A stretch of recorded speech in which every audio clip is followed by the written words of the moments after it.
action. The extension to swinging pendulum is probably one of my favorites in the Kenpo system. There's so much contained within this technique. First of all, a pendulum is like the arm swing. So a lot of people will say that the pendulum part is on the initial block where I swing my arm as I do the universal. One could also make the case that the pendulum is on the hammer fist because my arm swings down for the hammer fist. Either method, whatever helps you remember.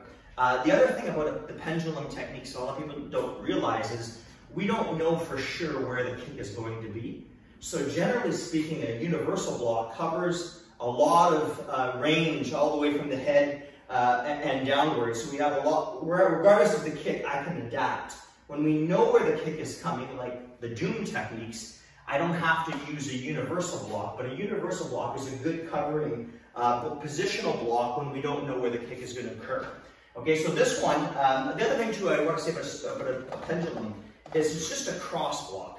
So if I do capturing the storm, for example, and I do this before I turn it into the knee, if I just turn that sideways, that becomes swinging pendulum. If I just work its way down, that becomes defensive cross. So we see, okay, here's capturing the storm, here's swinging pendulum, and here's defensive cross. They just go on a circle. Okay, so here, if the person is in a left neutral boat, and maybe that's a hair mat, right? And the attack is a roundhouse kick. So I don't want to stay still, make contact, Matt. Yeah, I don't want to stay still because I don't have a proper bracing angle.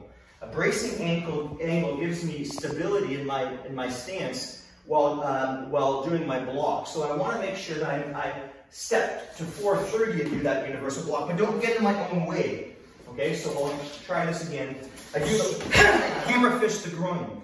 And then right from there, I take one more step up, and I contour up the body, and I buckle and I hammer the groin. Okay, I'm going to go into the extension. The base finishes at the elbow. Okay, so let's go again slow. I go universal, and I hammer. And I hammer him before that foot hits the ground. I take a step up, and I rip. Now, in the extension, I'm close and I feel his leg. So I buckle and hammer. It's a bad thing to turn my back. Grab me, Matt.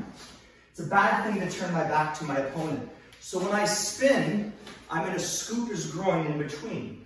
Okay, so if you go back to this angle, so he does the, and I do the hammer, and I rip, and I hammer the groin. I scoop his groin, and I hammer and buckle the other side. And I get my gut shot, and I hook, and I do a knee. And the forearm connects, and on the way I catch his eye, and I hand sword to his neck. And I'm out. Okay, this is swinging pendulum, base and extension. I'll do it one more.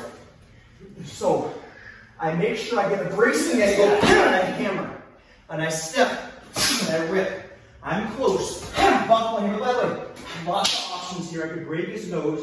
If I step back, there's a neck throw. I have a lot of options, but to stay with swinging pendulum, he does the kick, and I hammer.